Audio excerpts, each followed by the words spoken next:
Good morning, students.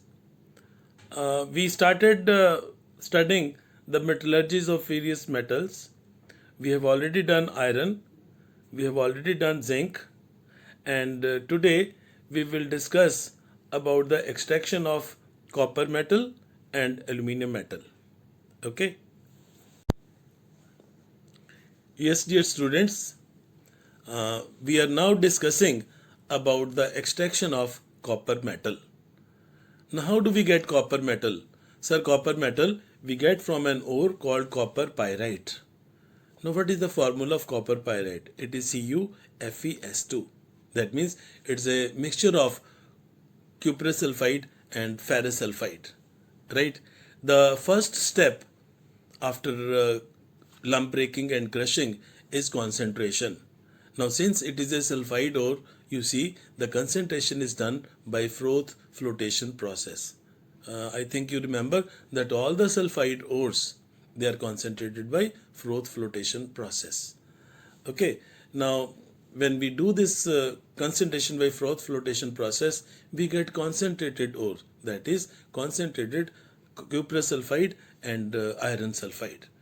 Now, this concentrated ore is subjected to roasting because we want to convert we want to remove moisture, we want to convert this cuprous sulfide to cuprous oxide. We also wish that iron sulfide, which is present as impurity, this also, a part of it also gets converted into FeO, and a part of it. And then as a result of roasting, we do the roasting of this concentrated ore. During this roasting, we take this ore and we heat it to a temperature below the melting point in excess of air. The cuprous sulfide which is present in this, it gets mainly converted into cuprous oxide, partly converted into cuprous oxide, along with the impurity iron sulfide. Now this roasted ore which contains cuprous oxide, maybe some cuprous sulfide also, and iron sulfide. So this roasted ore is subjected to the next process, that is called smelting. Now what do we do in this smelting? We take this roasted ore containing cuprous oxide and some ferrous sulfide. We mix this roasted ore with the silica and coke. We mix this roasted ore with silica and coke, and we pass hot air blast through this molten mixture. We do all these activities in a furnace called reverberatory furnace. So what happens? The cuprous oxide, it gets converted into copper metal, right? And sulfur dioxide gas is given out, right? And the impurity, that is iron sulfide, which is converted into iron oxide, that reacts with this silica forming iron silicate, FeSiO3. This iron silicate, it is removed because it is slag. Slag is an easily fusible mass. So when we finish this smelting, this iron silicate, which forms a separate layer, it gets removed, and the molten copper is cooled. Okay, the molten copper is cooled. When we cool this molten copper, the sulfur dioxide gas which is formed during this reaction, it keeps on escaping, and as a result we get blistered copper. Now what is this blistered copper? Blistered copper, you have seen that blistered polythene. When we purchase certain equipments, certain electronic equipments, they are when we open the packing, we find a special type of polythene which has got some air bubbles in that is known as blistered packing. In the same way, when we obtain this copper after smelting, it has got a blistered appearance. Then the next step is refining of this blister copper. So how do we do it? You have already studied it in the refining process. We bring about this purification or refining of blister copper by electrolytic refining. We subject this blister copper to electrolytic refining, which gives us pure copper.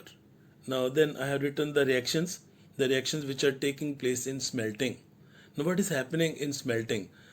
Iron sulfide, We are passing hot air blast, iron sulfide, it reacts with oxygen and forms iron oxide and sulfur dioxide gas. The iron oxide, it reacts with the silicon dioxide which we have added during smelting. This silicon dioxide takes care of this impurity iron oxide and it forms iron silicate. Now iron oxide is impurity and silicon dioxide is called flux. Now what is flux? Flux is a chemical substance which we use for removing impurity.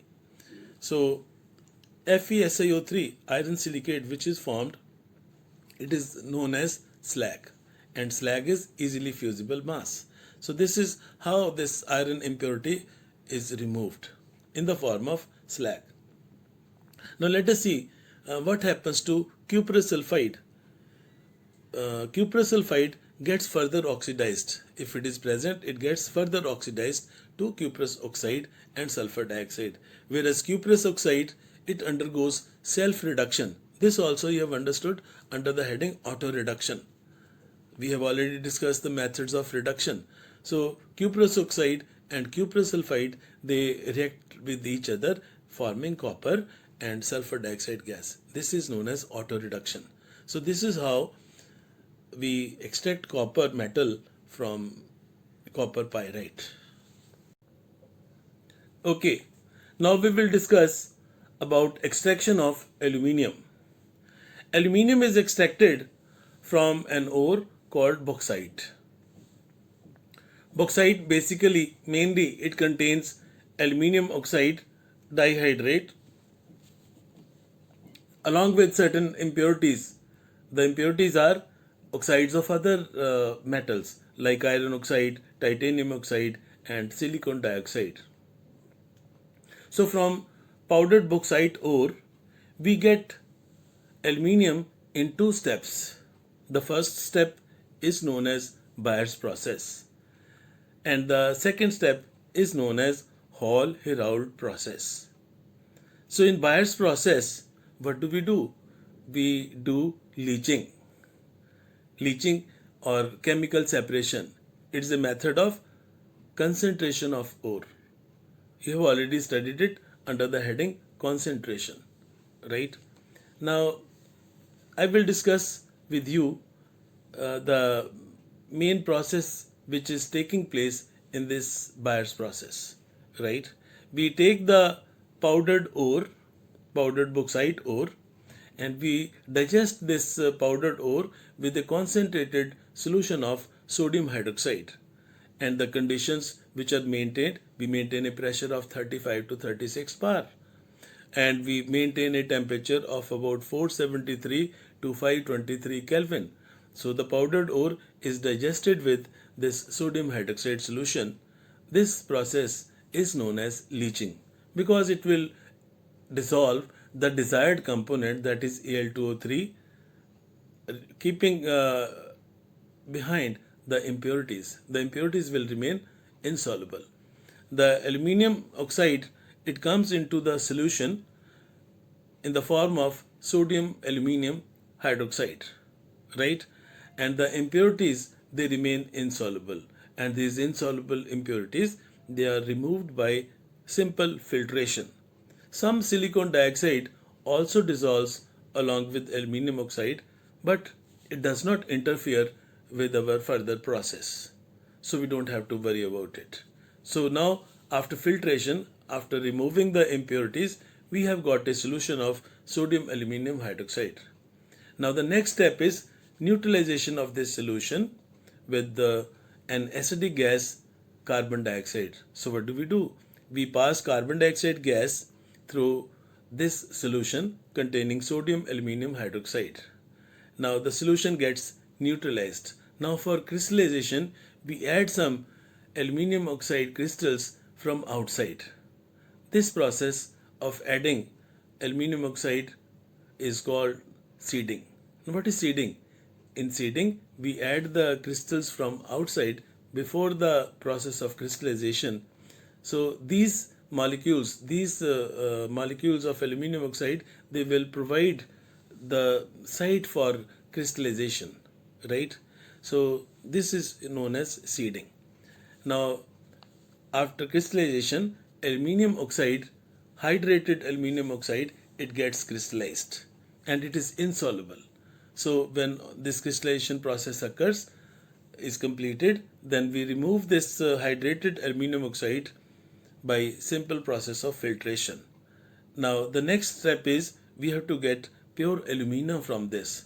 So simply we heat this hydrated alumina, that is Al2O3x water, we heat it to a high temperature of around 1470 Kelvin. As a result, all the water which is present along with this hydrated alumina, it gets separated and we get pure alumina. Right? And now I have given you certain questions. Which you have to do it yourself. First question is write balanced reactions. So you can write the balanced reaction. You have already done it. And second thing, you have to write the process that is Bayer's process. Then you have to answer another question, what is seeding? It is usually asked.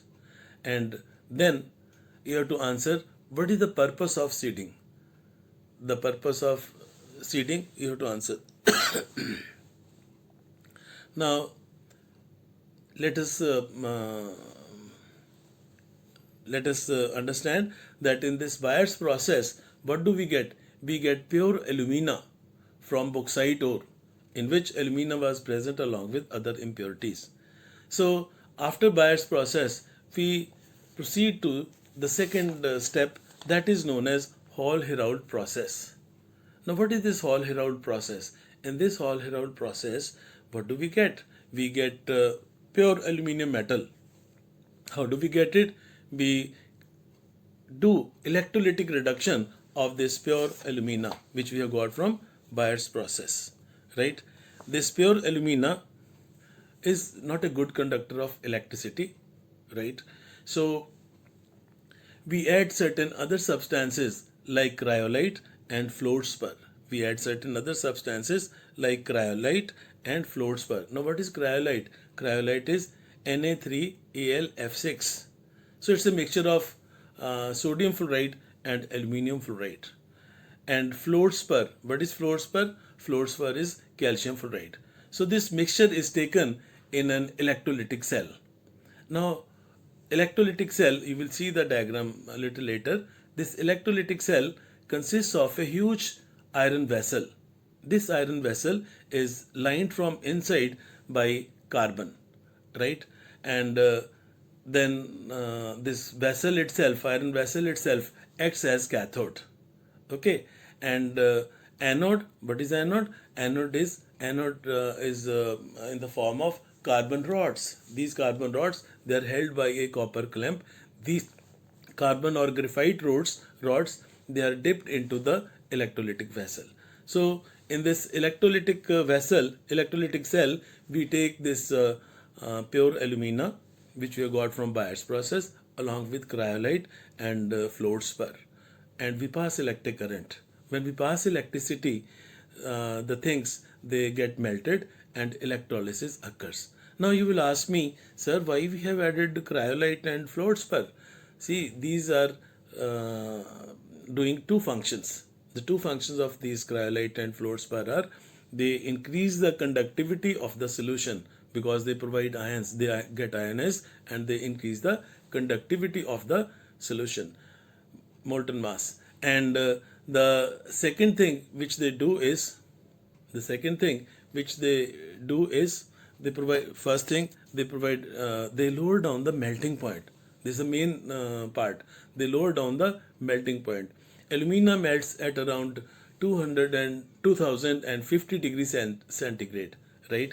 When we add cryolite and fluorspar, the melting point of alumina, it gets lowered to around 950 degrees Celsius. So you see, we save lot of electricity during this electrolytic reduction. So what happens in this electrolytic reduction? Aluminium oxide, it dissociates to give aluminium cations and oxide cations. As you can see from these my notes, the aluminium cations, they go to cathode. Cathode is that iron vessel, and they get discharged. They gain 3 electrons and form aluminium atoms, and which is this aluminium metal which is got it collects at the bottom of that electrolytic vessel. So there is an opening for taking out the molten aluminium metal.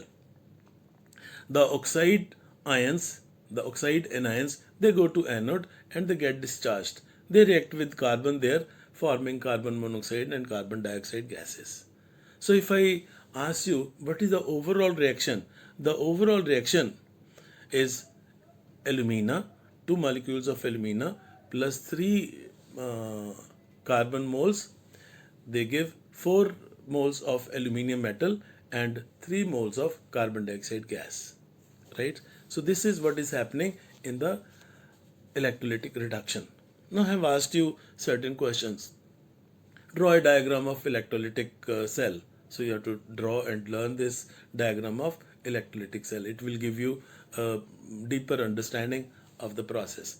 And the second thing, what acts as anode? I have already told you that the graphite rods, they are made to act as anode. Then the next question is, what acts as cathode? The iron vessel itself acts as cathode, right? Now why do we add cryolite and fluorspar? Sir, these perform 2 functions. What? One, they lower down the melting point of alumina, right, from 2050 degrees Celsius to 950 degrees Celsius. And second thing is they increase the conductivity of the electrolyte, molten electrolyte. Now what is the role of carbon? Now if you see the overall reaction, carbon is acting as a reducing agent. It reduces alumina to aluminium. Okay students, I wish you should have a look at the electrolytic cell which is used for electrolytic reduction of alumina in Hall-Heroult's process.